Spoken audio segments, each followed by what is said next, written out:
Guys, mag-wiring tayo ngayon ng voice at saka data. Ito, mag-additional wiring tayo. Apat na data at saka apat din na voice. Ito yung existing niya. Ito yung server. Sa isang opisina ito.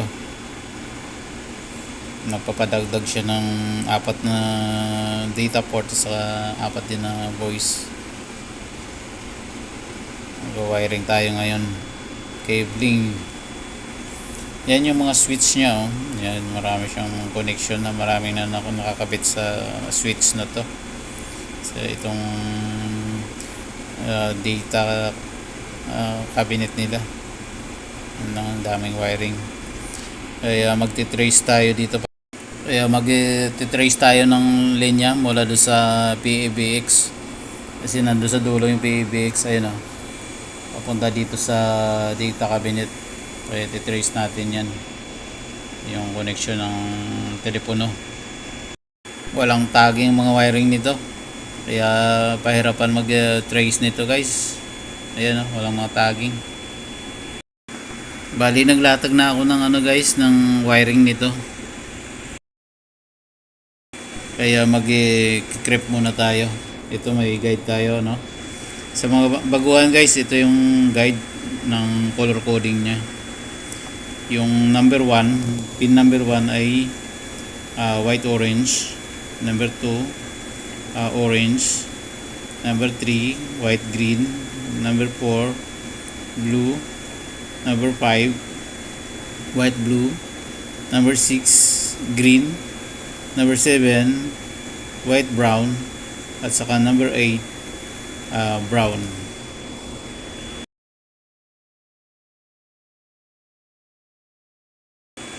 Bali dalawang cat 6 itong yung nilatag ko. Itong kulay blue at saka yung kulay gray. Yung kulay blue na cat 6 ay ito yung inassign ko sa voice. Tapos yung kulay gray yun naman yung sa data. Bali sa mga baguhan dyan guys, yung nagpa-practice pa lang, no? Yan, ganyan lang gagawin natin. Iwalay-walay lang natin yung mga wires. Tapos isalansa natin ng maigi.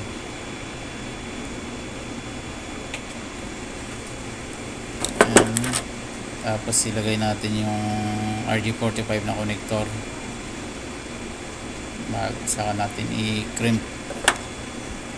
Double check din natin guys yung kulay kung tama yung pagkasalansan, yung pagkasunod-sunod. Ayan, medyo malabo yung mata kaya magnifying glass tayo.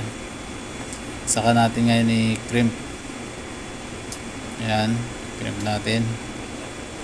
Bali dinalawa kong pihit guys, gitna at saka sa dulo, para sure talagang umipit.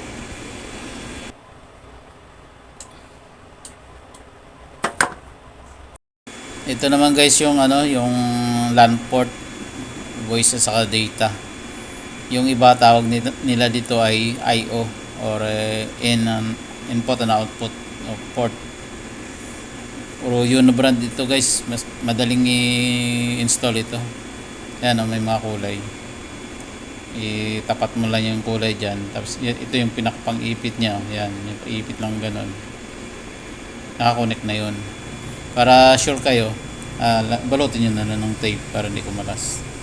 Ito naman pagbabalat ng cat 6. Ayan.